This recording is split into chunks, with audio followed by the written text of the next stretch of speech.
This episode of Hello PhD is sponsored by Promega and listeners like you. Thanks for your support. If you aren't excited talking about your science that you spend every day doing, how am I supposed to be excited about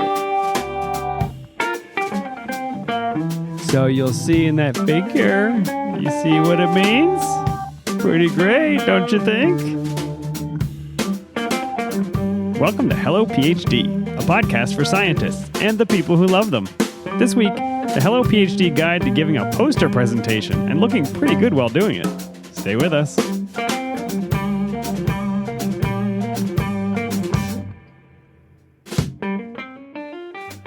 And we're back. This is Hello PhD, episode 104. I'm Joshua Hall. And I'm Daniel Arneman. And we'll discuss the human side of science and life in the lab. Hey there, Dan. Joshua, it is disgusting outside. Yeah, this is probably, would you say, the worst weather we have ever recorded in? Well, we have to be really clear that we are in North Carolina, where this isn't bad weather compared to almost anywhere else, but it's raining a little bit. I mean, it's 40 and rainy. That's just... It's gross. Yeah, it's gross out. Not great. Well, I appreciate you. This is not one of the times that I was like super excited to drive over, but I'm glad to be here now. It's warm. There's something sparkling in front of me with a golden glint. Yeah, I'm going to try to warm you up and make your trip worthwhile by something a little special tonight, Dan. We're going to put aside our normal beer, and we're going to have some bourbon tonight. I couldn't be happier. All right, Dan, I think we've had bourbon on the show before. We have indeed. Do we have Woodford Reserve? I should go back to the lists. I don't think we did. I actually did use our handy search feature on our website to make sure we had not had this bourbon before. Okay, good, yeah. And we haven't. So tonight, Dan, we are drinking Jefferson's Ocean Aged at Sea Kentucky Straight Bourbon Whiskey, very small batch. Okay, so Jefferson's bourbon I've heard of and had, and I think it's a relatively new bourbon, isn't it? The Jefferson's brand? Yeah, I was reading about it. I think they have been around since the late 90s. Which is new in bourbon. Yeah, no, that's relatively new. But this Ocean, Dan, I know you've heard of this. We've talked about this before. I was pretty excited when I first learned about this bourbon a while back. It's briny. All right, well, let's talk about it, Dan. So this is different than the traditional. Well, actually, in some ways, this is identical to the normal Jefferson's bourbon that you would get at your ABC store or wherever. Same mash, same distilling process. Yeah, the difference is this bourbon was loaded onto a ship for several months. And then just brought back? Well, let me tell you a little bit about it, Dan. So this is a little bit of the marketing speak from Jefferson's. This bourbon started out as an experiment with just 3 bourbon barrels in a curious effort to discover what would happen if bourbon was left to weather the extreme elements, temperature fluctuations, salt air, and the gentle rocking of the ship. The result was a thick, dark bourbon that showcases complex flavors reminiscent of other spirits.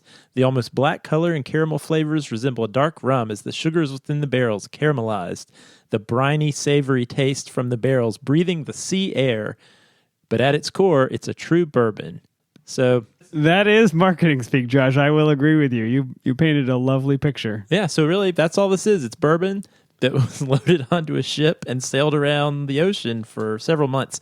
But that's what I knew about the bourbon before tonight when I was doing some homework. Okay. So listen to this, Dan. So this is what I just learned. Are you going to let me drink the bourbon? Not yet. Okay, I'll wait. Actually, you know what? Let's drink the bourbon, and then I'm going to tell you there's a science connection to this bourbon. Okay, here we go. I'm going to be curious if you taste the savory, salty, briny air. I don't even need to taste it. The smell is amazing. Yeah, I will say, I don't think the color is as dark as claimed. They claim a dark, almost black bourbon. That is not the color of this bourbon, but... No, it's not. There's a sweet scent to it and a lot of caramel flavor, and it's a very smooth bourbon. So a lot of times if you drink a bourbon that's a little rougher or maybe not, maybe off the shelf that's highest in the store... Or a younger bourbon. It will claw the back of your throat and then kind of go up your nose and make you choke. And this is not that. This is a really smooth drink. Yeah, we should mention we are drinking this neat. We're drinking this straight out of the glass. And you're right. It certainly has a little bit of bourbon burn, but more of that sweet smoothness, probably from spending an extra several months rocking around in the barrel out at sea. I'm not even going to ask how much it costs because I couldn't afford it probably. It was under $100. I'll just say that. And it was also under $1 million. You could have said that. Well, I got this as a Christmas gift last year. So I need new friends. Yeah. But anyway, Dan, there as if that's not cool enough, one, the fact it's a bourbon that was out in the ocean for a while, that's neat. The fact it tastes good, also cool. But there is a science connection to this bourbon. Let's hear it. Yeah, so it turns out the founder of Jefferson's Bourbon had a friend named Chris Fisher, who is part of a global nonprofit called OSearch. And what OSearch does is they study and track key marine species such That's as OCEARCH, not like search. Yeah, that's right. OSearch, OC. You're right. Like ocean search, yeah. mixed together. But anyway, they study and track key marine species such as great white sharks and tiger sharks. And The man's name was Fisher. I'm sorry. Fisher, Fischer. Oh, okay. He studies them with a hook. Delicious. This one's delicious. Yeah. So anyway, the vessel that these bourbon barrels are on is actually a research ship. This is really this ship is an at-sea laboratory.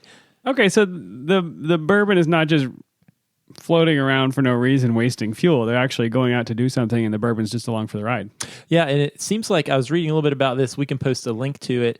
But a lot of what they're doing is trying to learn more about the ecology, physiology, and behavior of sharks in the North Atlantic, and specifically great white sharks. We need to have these people on the show. Sounds amazing. Maybe we'll call them up. So isn't that fun, though? Like these researchers on this ship, but now every voyage they're on, there's like 3 barrels of Jefferson's bourbon strapped to the front. Important follow-up question. How drunk are these researchers, and how many barrels of bourbon do you think go quote-unquote missing? Yeah, I can see fell overboard. Jefferson's founder, Trey Zoller, is like, I'm going to weigh those barrels exactly. when they get back. They open it up, it's full of chum. What happened? That's where that salty taste comes from. Yeah. So anyway, I thought that was pretty cool. The other thing, Dan, that they do is every bottle that you get has printed on it which voyage number it comes from. So as you can see, this is voyage number 5. Oh, it was such a memorable voyage, wasn't it? Well, and if you go to their website, Dan, they are up to voyage number 15.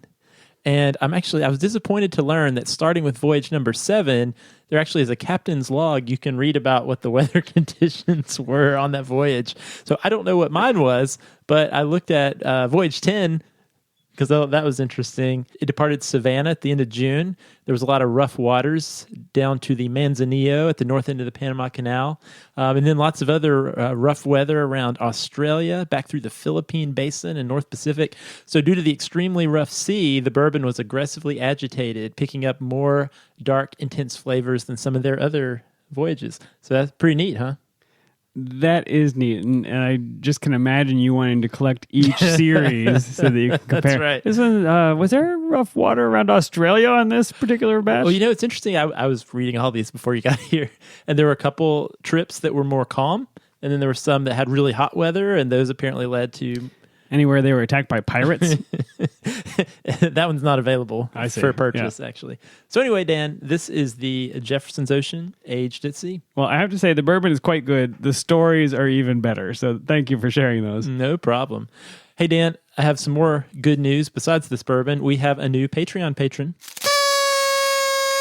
Excellent. Special thanks to Megan, who is the newest member of our growing list of Patreon patrons. And we are looking forward to talking with her more on our Slack channel. Awesome. Well, thank you, Megan. And Josh, don't forget about the Promega Art Contest for Creative Scientists. Remember, this is an art contest specifically for any scientist, and you can submit digital art, photography, pictures from your research, anything you want, really. Just go to promega.com/art contest, and they will pick 5 winners to receive a prize pack and be featured in the Promega Art Showcase starting in January. And one grand prize winner will have the chance to actually go to Madison, Wisconsin, hang out at the Promega headquarters, meet R&D scientists, and attend the opening of the art show. So that's a pretty awesome way to get a nice trip to Madison, Wisconsin. That's really great. And all you have to do is go to promega.com/art contest and submit your image there, right? I'm anxious to see some of the artwork. I know we have a lot of creative listeners. Yeah, we will certainly feature some of those on our own social media and website.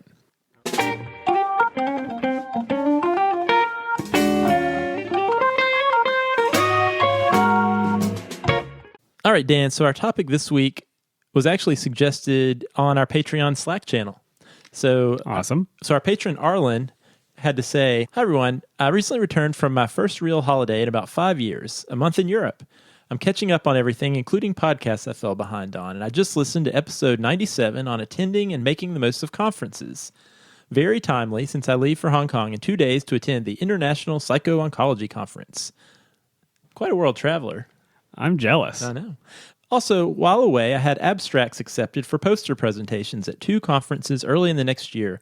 So I'd love if you guys could follow up on your comment about dedicating an episode on how to do poster presentations right. We did kind of promise to do it, so we should probably do it. Well, we are delivering on that promise now. Fantastic. And I'm actually surprised 104 episodes in that we have not talked about giving a poster presentation. Yeah, it is a ubiquitous feature of science training to go to poster sessions and to present posters. Even if you never achieve the level of giving a talk at a scientific meeting, you will make a poster. Absolutely.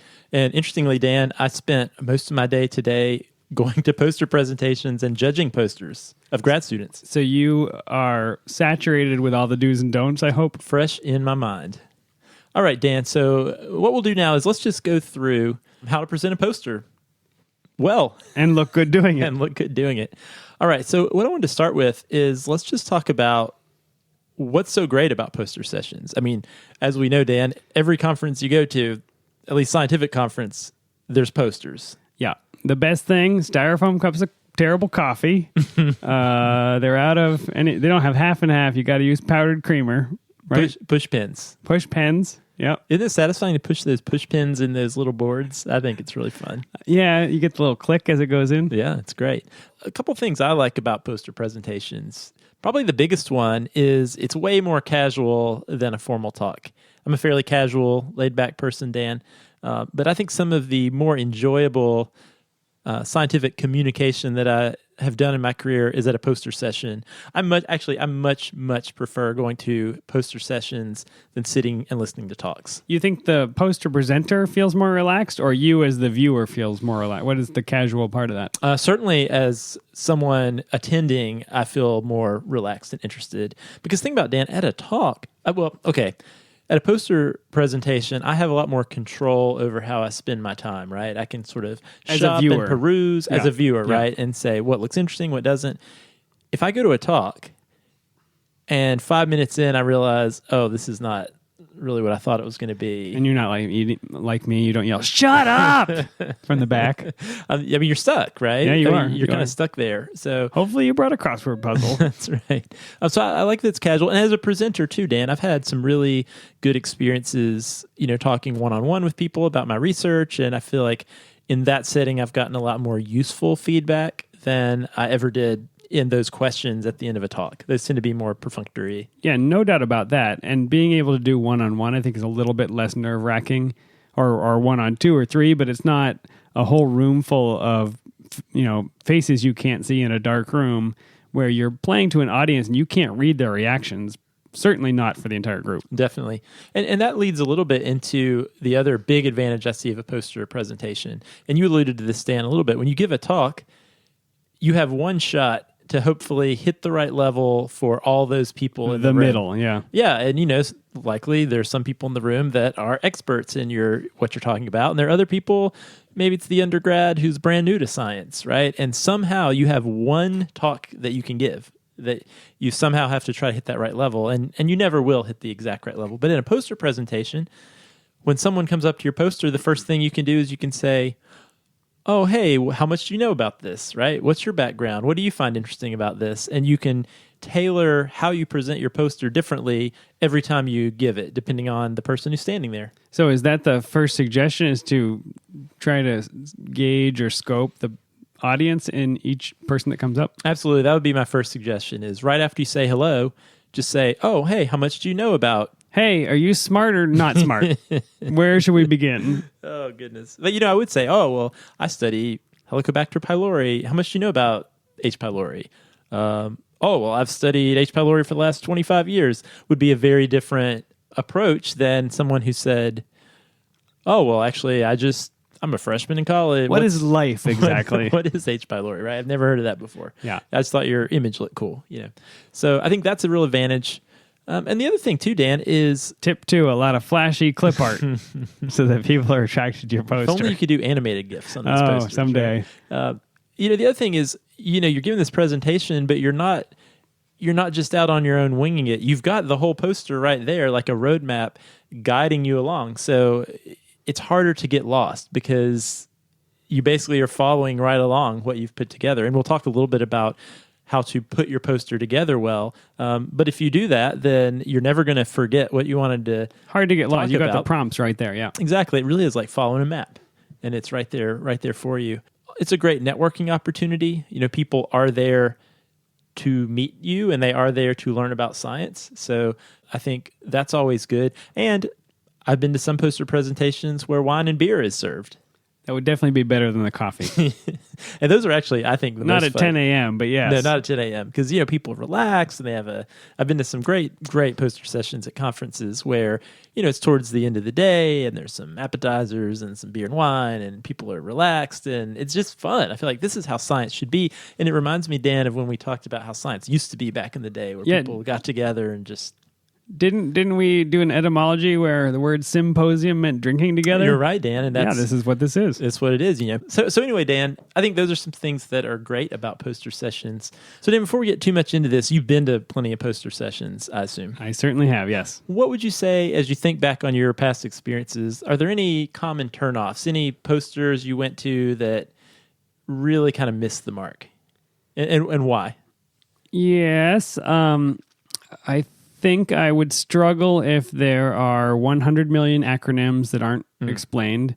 I'm definitely going to keep walking if I don't see some kind of image on there, right? I've got this big board, and if it's just paragraphs of text, I'm going to have a hard time finding something to land on to know what it is I'm looking at. Does that make sense? Yeah, so 24 square feet of text is probably It'd be rough. It'd be rough. And I wouldn't want to go ask the person to read it to me either. You know what I mean? Like, I just don't want to engage that poster. Yeah, you're going to avoid that. And that's probably the most common turnoff with posters is too much text. So that's a big thing you want to look out for, and we'll talk a little bit about that. I also think, Dan, too long. So I feel like when I go up to a poster, there's a certain expectation of how long you expect to be there, right? 60 minutes, right, for a talk. The session goes for 60 minutes. I think there's a general expectation of I'm going to give you the next 5 to 6 minutes, right, in general, unless it's really cool and we're having a great conversation. So, another common turnoff is when someone takes a really long time to go through their presentation. You're 5 minutes in and you haven't gotten out of the materials and methods yet. And you're gnawing your arm off. And you feel trapped, right? Because Yeah, at that do. point, it's one-on-one and you can't just walk away, right? Like, hey, great work. See ya. Really interesting. Bye. No, you're right. And the person presenting the poster is excited and probably a little nervous. And so they may be rambling a little bit, or they may be going too deep for where you need to be in terms of a general understanding. So I get it. I get it why they are latching onto you and talking as much as they possibly can, but try to notice that in yourself as you're presenting and make sure you don't do it. Definitely. We'll talk about ways around that. When you see people, when their eyes start looking other places, when you see them shifting back and forth, there are body language cues that will tell you need to speed it up. Keep it going. That's right. So then the other sort of common turnoff is just too boring. And when I say boring, what I really mean is the presenter not seeming very excited about what they're talking about. Here's my poster on the RAF-RAC-MEG-ERC pathway. Because the reality is, if you aren't excited talking about your science that you spend every day doing, how am I supposed to be excited about it, right? Yes, I agree with you. And that may be a function of you just being tired that day, but you do need to turn it up. You need to consciously decide to feel a little peppy or be a little energetic, because you may not have it in you at that moment, but you need to turn it on. Exactly. And what I'm not saying is, you need to be a cheerleader. Oh my gosh. And then I did this gel and I just couldn't believe it. I couldn't wait to go in the lab to see I'm not talking about being false, but just being engaged in the presentation. Then I ran out of gel. You won't believe what happened next. Click here. Actually, Dan, I was judging posters at a conference last year, and I walked up. I looked at my poster designation and walked up to it, and there was a gentleman standing there with a fidget spinner. These fidget spinners. Yeah, of course. So he had it, and it was a very nice fidget spinner, I will say. It was a high quality one. And so I thought, okay, well, he's just standing there waiting for somebody. That better be part of his research. He's the gonna effect put it of away. fidget spinners on something. He never put it away. he held and was spinning the fidget spinner the entire time he was talking. He was giving his presentation. He even used it to actually point out things on his poster at various times. It was very odd. It's weird. Yeah, it's a little weird. Yeah. I wonder if maybe it was helping calm him down. Maybe so. He had on this nice suit, like he was very well dressed, but then he had his fidget spinner. He's playing Nintendo DS while he talks to you. Exactly. I've actually also seen people presenting posters with their earbuds in or headphones on. Oh, wow. That's not good either. Okay, but these are some common turnoffs. Too much text, too long, not being excited. So let's talk about how not to do that, but how to actually have a good poster experience. Okay, so a few things that you need to know about before you go into it is first know who your audience is going to be. So is this a presentation you're going to be giving at a very specific scientific conference where experts in your little niche of a field are going to be? Or is this going to be a huge general conference where there are going to be people who are generally science literate, but aren't necessarily well-versed in the specific nuances of your research? Yeah, this is my cytoskeleton group, or this is the cell biology society. Those are Exactly. different levels of that. Exactly. And so then the other thing to think about is how much time is it going to take me to actually put this together? Okay. And you want to probably try to give yourself Long time, right? a long time, right? To put a poster, especially if this is the first poster you've put together on this topic, it might take you a little while. But another thing you need to remember is don't just think about, well, what's the absolute deadline when I need to have this done before I can print it, before I need to get on the plane to go to the conference. But there are other people that probably need to look over it too, like maybe your PI or some other collaborators or folks in your lab. And this is a mistake that I have made before, Dan, is I know how long it's going to take me to do it. But then what I don't appreciate is I probably need to give the other people who need to give their suggestions more than 24 hours, right? Oh, if you could get this back to me by tomorrow, that'd be great. I just printed this, so you can't make changes. But what do you think? That's right. So make sure you factor in time needed to get edits from some of the other stakeholders in your PI. And then the last thing to think about before you start is don't forget that you're going to need to practice presenting the poster, not just putting the poster together. So important. You think the whole thing speaks for itself, but as you try to present it, you're going to find gaps in logic. And when you find the gaps in logic, you're going to need to make changes. So make sure you do it before it's printed. Definitely, Dan. And actually, I wasn't super explicit, so I'm glad you said it that way. You want to practice presenting it while it's still on your computer screen, not after you print it. Because it's going to be worse if you have to just take a Sharpie and X some stuff out and tape some things over top. Whiteout. I have actually seen that, some whiteout on the poster. Okay. We discovered a cure for cancer. Scratch, scratch, scratch, scratch, scratch. Did not. All right, Dan. So let's talk about how to make a great poster. All right. So the first thing is I think you want to have your poster tell a story. And a lot of these things for posters are also true for talks. But, along those lines, you want your poster to seek to answer one and only one question. But Josh, you might hear someone say, I've discovered so many things and answered so many questions. How can I limit it to just one? And a lot of grad students, and this is actually a really good thing, maybe they have multiple projects that they're working on, right? It's actually good to have multiple lines in the water. But if you think about, Dan, as we mentioned, you're probably going to be walking people through a 5 to 7 minute explanation of your poster.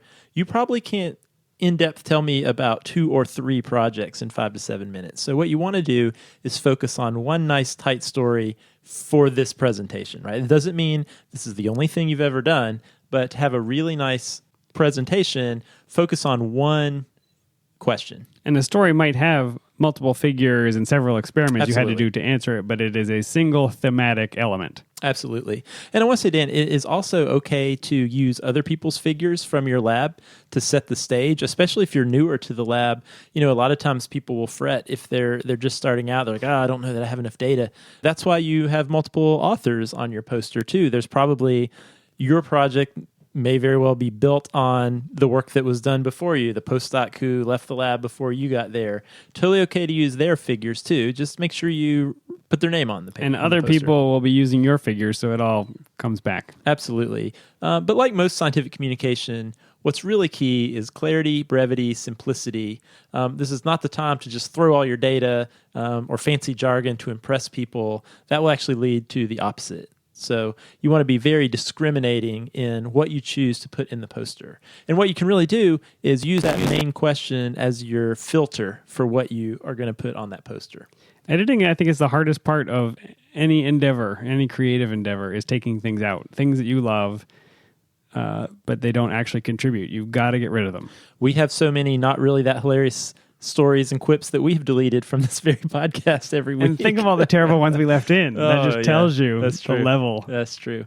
All right, Dan. Well, so another big thing you want to do is you want to emphasize figures and minimize text. All right. So there are very few things in life that are absolutes, but this is one of them. No paragraphs on the poster. So this is a departure from every poster I think I've ever seen. I know, right? You're breaking some traditions here. I'm curious.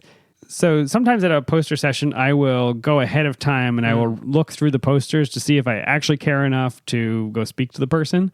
And it helps a little bit to have a narrative arc through the poster. But what you're saying is I don't need paragraphs. I need clearly labeled figures and maybe a figure description. Yeah, down below. maybe some bullet points, right?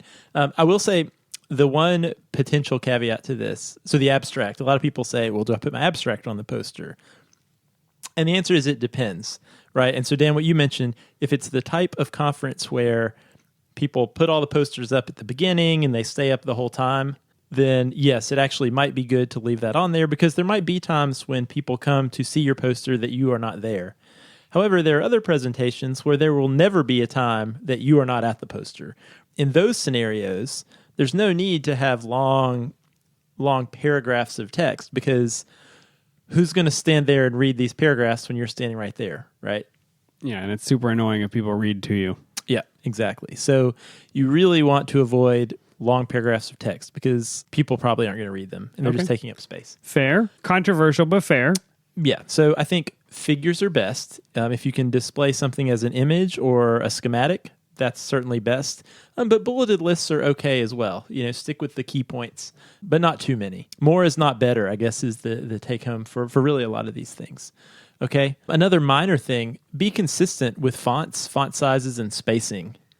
I don't know if I actually have an opinion on whether I think serif or sans serif would be better in this situation. Usually for print media, you use serifs. And for screens, you use sans serif. But this is a printed giant screen. I just don't know. I have always been a sans serif guy. But, you are. Of course, you're a minimalist, Josh. Don't like all that decoration. But that being said, I don't necessarily care what font you use. Just use the same font. Yeah, you do. Not Wingdings. Okay, all right. Not Comic Sans. I think what you want, and then I know this is something you do quite well too. Papyrus.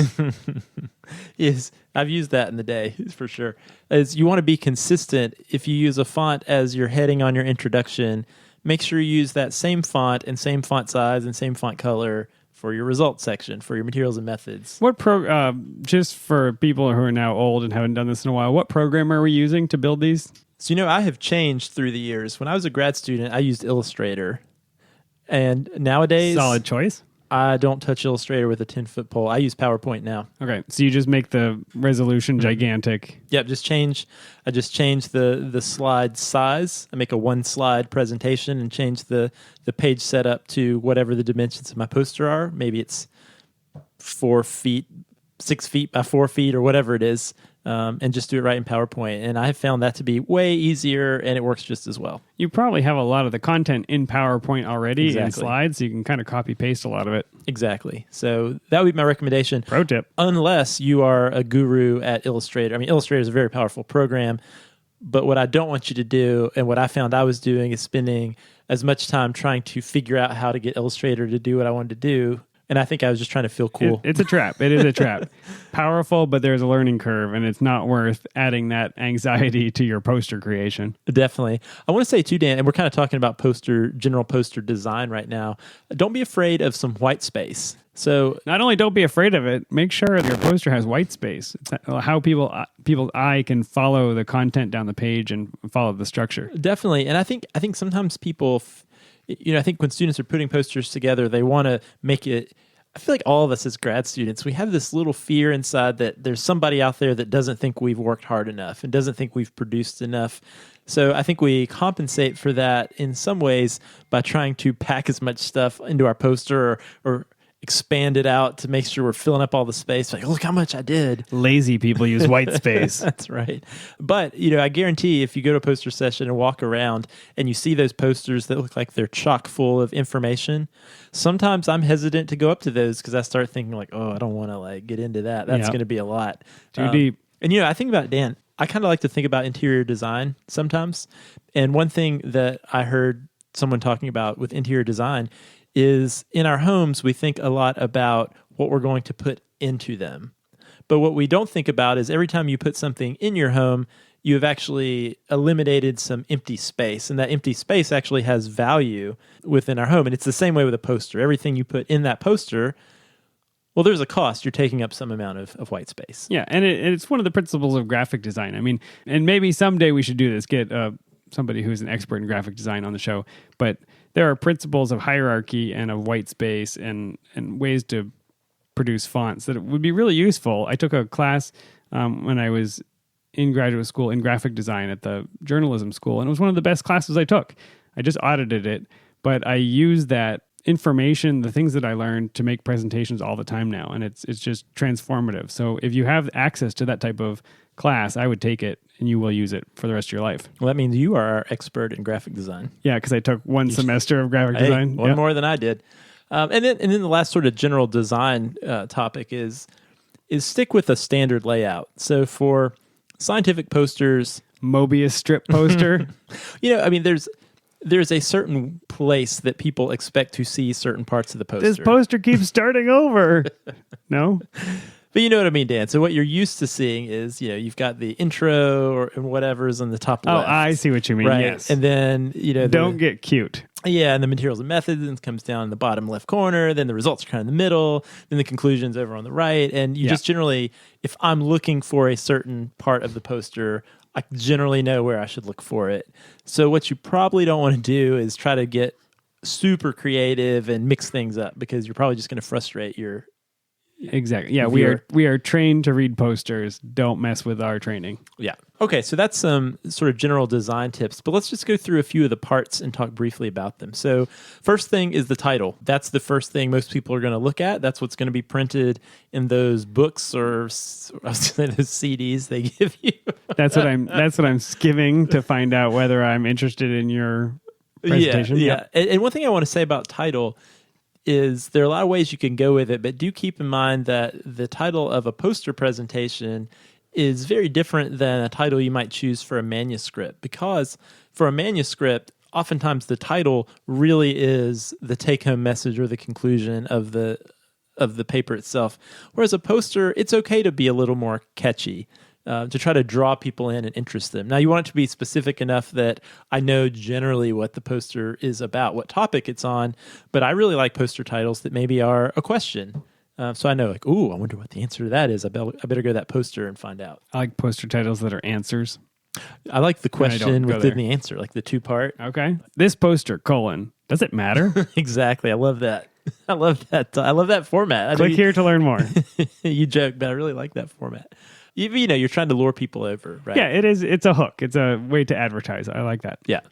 So that's the title. Then the intro. So the intro, I think what you want to do here is give people the information they need to understand your main question or hypothesis, but not really more, right? That's really the goal here, is if I read through your intro, whether it's bullet points, hopefully not a paragraph, although you don't mind the paragraph. I don't know. I would like to hear from listeners to find out what the gestalt is or what the general population thinks, because I think there's maybe a place for it, but when you say bullet points, I think that would be just fine for me. I feel like I just need something to be able to consume it that's not just a picture, because I may not know what's going on. I agree with that. Bullet points are great. But yeah, figures or schematics if you can. But basically in whatever way you choose, you want to just convey the information that someone would need to then understand the next part of your poster, which is the statement of your hypothesis or main question. Don't forget this, okay? So I told you I judged posters today. I would say I was the judge on 3 different posters. 2 of them did not have this part of the poster, and it made it actually a little harder, because that's the first thing I look for is when I go to a poster, I quickly scan to see, okay, what's this poster about? And I love a poster that says main question or objective. So or this is like a whole hypothesis. section. It says hypothesis. Right under introduction, Yeah. put a little section. It's one sentence, and it says, the goal of this project is to understand X. And I read that, and I'm like, okay, cool. They're trying to understand X. How'd they do that? But if that's not there, then, well, what do I have to do? I have to like go up to whatever that intro section is and try to deduce what this whole thing's about. Whereas they could have just told me, right? Are you strict about it being actually a hypothesis? The sentence you said, I think, was, an illustration, but our goal is to understand X is not a hypothesis. Yeah, It's I'm a not statement picky of on that. purpose, maybe. Yeah, I'm not picky that on okay? that. I think almost sort of what's the main question? That's what I most like. And you could follow that with a hypothesis, right? You could follow that, well, we hypothesize that it's this. And so we're going to test that. Do cell phone towers affect bees? Like, that's something I can be like, oh, I don't know. I don't know. I That's need cool. to find out about this. But see, that orients you much quicker than if that wasn't there. And instead, you're looking up the intro. I'm looking at figures about cell phone towers are towers. now all Yeah. over the place. And then some bees. You're like, oh, what? Yeah, Whereas if you're they right. just put that one sentence. And by setting that up, you better answer that question for me, right? If you ask that question in the poster, I better know the answer by the end. Yeah, it gives me a framework a starting point by which to interpret everything you're telling me, right? It kind of orients me. Because again, I walk up, I have no idea what's going to happen here, right? I need to get in the zone of what is happening here. What am I trying to understand? But one thing I will say is, in general, and I tell my students this all the time, is if you're a grad student or postdoc or somebody working in a lab now, you should be able to tell me what's the main question of the project I'm working on. You just take a moment to think of that. You should be able to think of that. And you should be able to tell someone, oh, yeah, the main thing I'm trying to figure out is X. Write it down. Yeah, write it down. And if you can't come up with that, then take some time and think about that. Like, what am I doing here? What is the main goal of what I'm trying to do here, right? So I would encourage people to stop and make sure they have a clear vision of that. Okay, so anyway, I think it's good to put that on your poster. And then the methods section. And this is a section where clearly a figure or diagram or some sort of little flow chart is an effective way to demonstrate that. Are there methods that you can just take for granted? And how much of a method section do you need? I mean, so say I'm doing cell biology and I'm commonly doing Western blots and cell cultures and immunofluorescence and whatever. I don't need to describe all of that. No, I don't think you really need to describe how the procedures are done at all. What you could do is maybe you're assessing some phenotype by, we're going to use Western blot to look at how much protein's expressed. We're going to do fluorescence to see where the protein goes.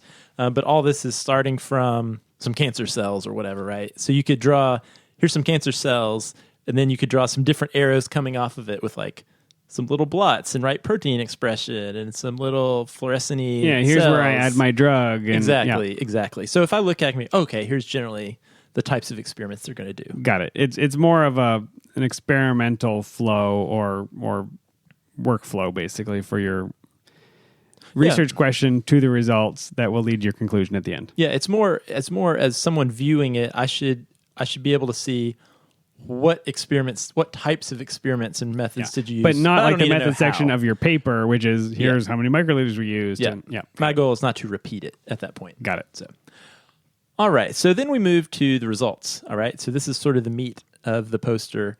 Again, the number one thing here is not too much. So we're going to use that main question as the filter when we put results in. So if it's a result that really moves you towards understanding the answer to that main question or testing that hypothesis that you stated earlier in your poster, put that in. But if it's something that's kind of tangential or doesn't directly fit into answering that question for this specific story you're going to tell, maybe this poster is not the best place to include that figure. Painful, but take it out. Take it out. Some other important things is make sure the figure is large enough to be legible, but also make sure text, including figure legends and axis labels, are also legible from at least 4 feet away. And that can be hard to do sometimes. One thing I used to struggle with is, okay, well, I'm typing on Word or PowerPoint. This is size 16 font. Is size 16 font. What does that really look like on a poster once I print it out?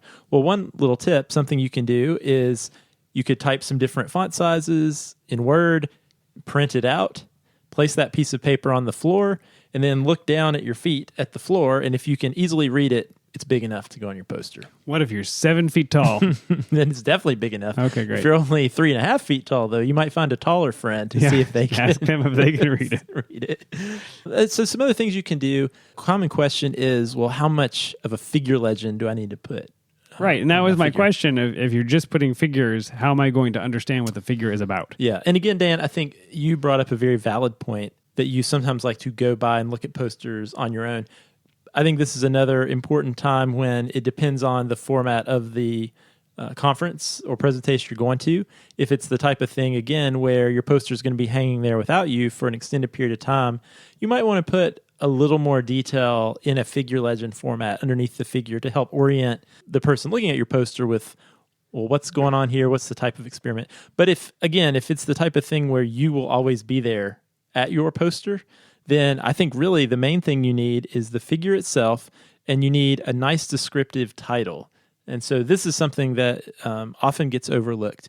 But a really great choice for the title of your figure would be either really one of two things. Either the question that you're trying to answer with that figure, with that experiment, is protein X upregulated in this condition, or the conclusion, protein X is upregulated under this condition. I like the conclusion better in that case because Yeah. then I don't even have to interpret the figure. I mean, I can No, right. I can look at it and then decide whether I agree with you. Yeah. But if I'm having trouble getting oriented, I can still tell you what you thought it meant. No, I agree, and really, you got to think about you don't want the people who are coming to your poster to work too hard. You want to make it as easy as possible for them to understand what's going on. And I totally agree, Dan. So writing your conclusion of that figure as the title of the figure does make it super easy for the person viewing your poster. I'm just imagining the extremely coy poster presenter who's like, so you'll see in that figure, you see what it means? Pretty great, don't you think? And like, no, I don't know what this is about. Like, yeah, but it's pretty impressive. You can That's just what state you your do. conclusion. Yeah. Yeah, you can read it right there. Are you impressed? I'm not impressed. Yeah, so using your titles well. But what you don't want to do is have a title that says Western blot. And I've seen that. Have you seen that? I've seen that, yeah. Or actually, that's sort of a silly example, but more common, it just says protein X. Oh, yeah. Like, this is the Western blot where we look at protein X. Well, that's great, but that doesn't But it's tell probably me. probably labeled in that column of Yeah. the gel, right? Yeah, exactly. Josh, did you label your axes or just kind of let people guess? Always label Okay. them. Always label them. We should talk about that at some point. We should do an episode on doing how to do a presentation well. Yeah. Yeah. You always want to, when you walk someone through a figure, tell them what the axes are, just to orient them. That's always a good thing Yeah, it's tough do. to read sideways and at that small font typically. So yeah, It it is. is worth orienting them. It is. And, and then sort of a last sort of general thing is avoid really long data tables or overly complex figures. As a general rule, don't put anything on your poster you don't plan to talk about. So if you have this really long gel with, 30 lanes, but only the first 10 are important. Cut it out. Yep. Just cut it out, right? You don't have to leave the whole, or a data table, right? In general, if there's a graphical way to show the data table, that might be better, but sometimes a data table is appropriate. But if you can't cut things out for one reason or another, at least draw like a nice red box or some sort of visual cue, shaded in the things you want people to focus on to just make it easier for them to see it. And then last thing, we get to the end, the conclusions. So again, a schematic is great. If there's a diagram that brings it all together, that's great. But again, bullet points are okay. Avoid the paragraph for the conclusion, especially. And hopefully you've answered that hypothesis question in that previous section. Yeah, hopefully you have. But you know what? If you haven't, that's okay. You could have a future directions where you say, hey, we've moved a little closer to answering this question, but here's some future things we could do. So you want that hypothesis question to be kind of higher level, more important, not just we wanted to find out if protein X is upregulated. Well, it could be, right? So you could have your main question or your objective could be a really big thing that might be the arc of your entire thesis, right? But where you are right now, maybe you're addressing one little hypothesis, one little piece of that, right? So you could state both of those. But I think what's really effective is if you get to the conclusion and then you bring the listener back to, hey, remember, this was my hypothesis. This is kind of what we learned. So here's how much closer we are to proving or disproving that hypothesis. So now my title is, Does Protein X Cure Cancer? The first gel. Sounds like a Star Wars. Yeah, exactly. Thought you'd appreciate that. Yeah. Okay, Dan. So we've talked a little bit. Jar Jar's in the corner. Gosh. Everybody runs. He's in my acknowledgement section. Yeah. Which are some other things you can do. You can always put an acknowledgement section at the end with your funding, other labs you want to thank. One thing maybe That's a little weird. I mean, so I think maybe listing people who contributed, maybe they're in the authors section, right? Yeah, it could be. I think a lot of times people will put like their funding on Like there. to thank the Academy, my mom, etc. But here's one thing you might want to consider putting that I have seen done fairly effectively is put your contact info. So important. Yeah, put your name, your email address, put your Twitter handle if you've got a professional Twitter. I've seen people put a little QR code for if you want to download my poster, you just click right there, right, and you can get to it. But certainly put who you are and how to get in touch with you. I think that's totally cool. All right, Dan, so the last thing I want to talk about, we've talked a lot about making a really great poster, but as we mentioned at the beginning, you don't want to overlook practicing your actual presentation and your delivery of that poster.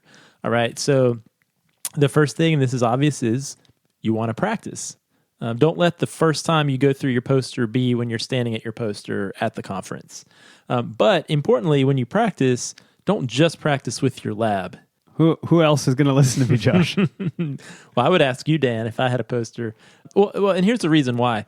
Your lab hears about this stuff all the time, right? Do you like to get heckled, Josh? Because that's how you get heckled. I mean, I'm not saying you should not listen to. Okay. You should not walk. You should go through it with your lab, but not just your lab, because your lab, they're going to fill in a lot of gaps on their own because mentally they know your story. They know what you're talking about. So what is best is if you have a friend who knows a little bit is comfortable hearing about science, but maybe they're not in your specific field. That might be a great person to walk through it because they might say, wait a second, how'd you get from, I don't quite understand how that gel tells you anything or that figure tells me anything about. That sounds really helpful to have somebody who's not so familiar with it to Definitely ask you those questions. Definitely. And then what you want to do is you want to rehearse, but don't memorize, a 5 to 7 minute explanation of your poster. So really, as you're practicing, maybe the first time, just have a little timer. Or the first 3 times. And see, how long did this take me? Oh, wow, it took me 13 minutes to get through it. Okay, I need to think about, was it because there was too much or I was bumbling a lot? So you really want to be able to go through the whole thing in about 5 to 7 minutes. And make sure that it flows from one idea to the next. And if it doesn't, you might need to change some things around. Nice thing about that length of a presentation, it's easy to practice. So if you're giving a 60-minute talk, it's a big commitment to practice it even twice. Definitely. For a poster, you can rip through it 2, 3, 4 times and kind of get your time down, figure it out. Definitely. So you used to do theater, right? I did when I was in high school. Yeah, me too. And I know actually, Dan, you saw Hamilton recently. I did. Are you jealous? I'm very jealous. My wife's going to see Hamilton in a few weeks. Guess who's not? You, Josh. 2 thumbs and not seeing Hamilton. Couldn't get the tickets? Well, she's going with a friend who is a common friend that had one extra ticket, and they did not choose me. I see. Yeah. I see. Although, admittedly, my wife is a much bigger Hamilton fan than me. So I will not be in the room where it happens. Oh, that's okay. Good reference. Thank you. So, but along the theater Why are we line, talking about theater, Josh? so That why we're was a talking about non this, sequitur. You just wanted to show off that I went to see it, or what? I did. I wanted to work that in. No, but there's a point to this. So, what is a rule of acting on stage? Don't turn your back to the audience. Don't turn your back to the audience. Similarly, when presenting a poster, don't turn your back to your audience. Right? Yeah, you're a host at a party. You are. And your guests are going to feel however you make them feel, really. So as people walk up, they're either going to be left out as you don't make eye contact with them and turn your back to them. Exactly, yeah. And you're walking them through your poster. So certainly you are both looking at and referencing the poster. But what you want to avoid doing is completely facing the poster with your back to the audience. You want to kind of have an open stance where you're sort of, I'm trying to think of a good way to describe this. Like a meteorologist in front of the screen. You kind of have to point without turning toward it. That's a great way. That's a great way to put it, Dan. And new people hopefully are going to walk up maybe in the middle while you're describing to one person. That's hard to manage. That is hard to manage. I mean, in my experience, it's tough to keep going with the person who's asking the questions that you started with, bring in the person who just walked up. Well, managing those 2 different start times is tough. Definitely. And so I think what you want to do is you want to sort of acknowledge them with your eyes, like, I see you. You do the you do the two fingers. glare deeply got at my them, eyes on yeah. you, but acknowledge you saw them. That you're going to get to them. I will say the one thing you don't want to do is you don't want to say, "Oh, hey, new person," or "Hey, person I've just been talking to for the last 5 minutes. You mind if we start over?" So for this new guy that just not walked okay. up, Yeah. don't do that, right? But chances are that new person, they're going to kind of listen to what you're talking about. And then you finish and you say, okay, do you want me to start back from the beginning, or what do you want to talk about? You almost like reset and say, so how much did you hear? Or how much do you know? Or Yeah, where would you maybe like me they to showed start? up because they can't wait for you to be done so you can take them from the beginning. Maybe they showed up because they already know a little bit about it and just wanted to Exactly. hear the conclusion. Exactly. We should take the time to reiterate, Josh. You need to be present. You need to be excited. Turn it up a little bit in terms of your energy level, I think is the way I would describe it, so that people are engaged.